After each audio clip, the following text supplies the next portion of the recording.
Should the TSA be ended? Some say, of course, while others suffering from mental illness think that we should continue with this abomination that has done nothing positive for this country, except perhaps create a clown show of inefficiency, bloat, and of course the classic government waste that I suppose some might actually enjoy. And of course there's always that massive invasion of privacy by the government, but who are we complaining to? Anyway, now that the party of forever increasing government waste and bloat is out of power.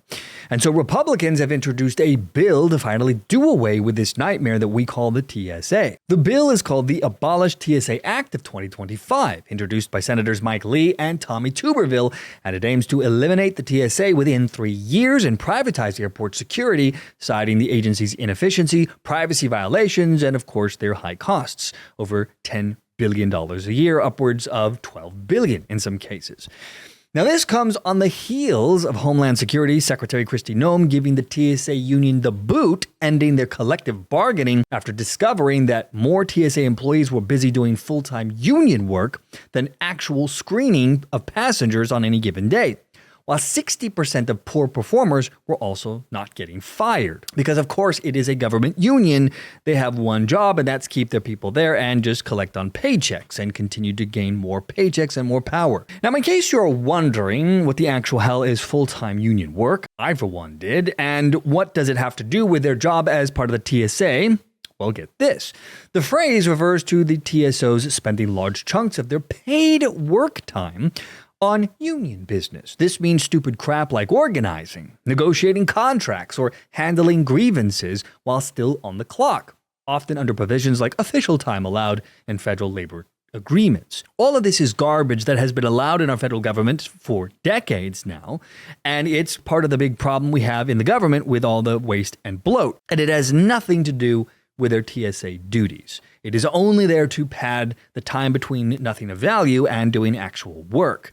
Thank you, federal government unions. Now, the TSA, my friends, has been a useless, feckless tool since its inception, really only created to make Americans feel secure after 9/11. But they never did anything of actual value. And I can back this up. Get this. In 2017, there were covert tests done by the Department of Homeland Security. They sent ringers through airport security lines with fake weapons. The idea was to see if the TSA was actually going to find these weapons. And apparently, the TSA agents reportedly failed to catch 80% of the fakes. Unbelievably, that was actually an improvement for the TSA. An improvement. 2 years earlier, 95% of the fake weapons were able to slip through undetected. Major story we're covering this morning, some new concerns over airport security here in the United States. TSA screeners failing 95% of the time when undercover agents tried to smuggle mock weapons past them. The tests were conducted by Homeland Security red teams, charged with probing TSA checkpoints nationwide. NBC News has confirmed TSA screening officers failed to detect smuggled weapons in 67 out of 70 attempts, a 95% failure rate.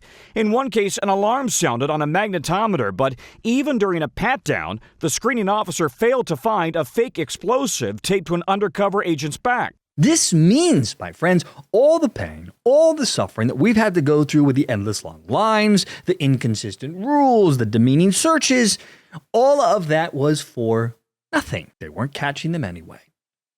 If there had been any real attempt at hijacking, terrorism, guess what?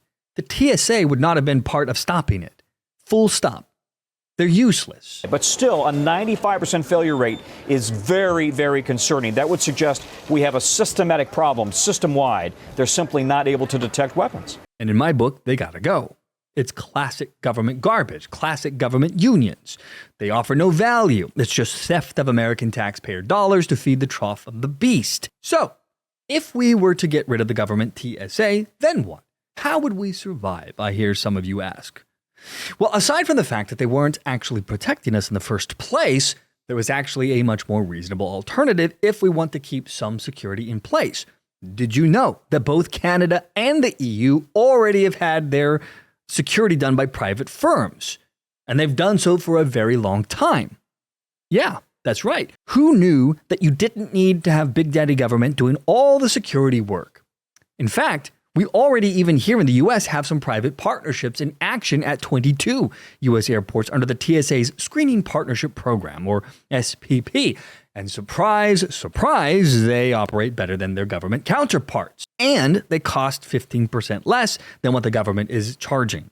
So if that were to be scaled out nationwide, you're looking at least at $1 billion spent less each year. I mean, it's just $1 billion, I guess, right? But still.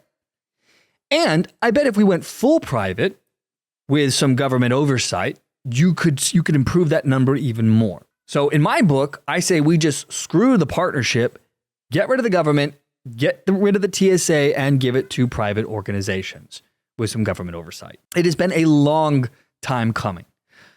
I can't tell you how long I've been waiting to see this government iron grip on our privacy to be removed, this TSA garbage. And if we are talking efficiency, there is no better way to improve this than getting the fat hog of government out of our airports. So I say it is time. In fact, it is long past overdue to get rid of this abomination.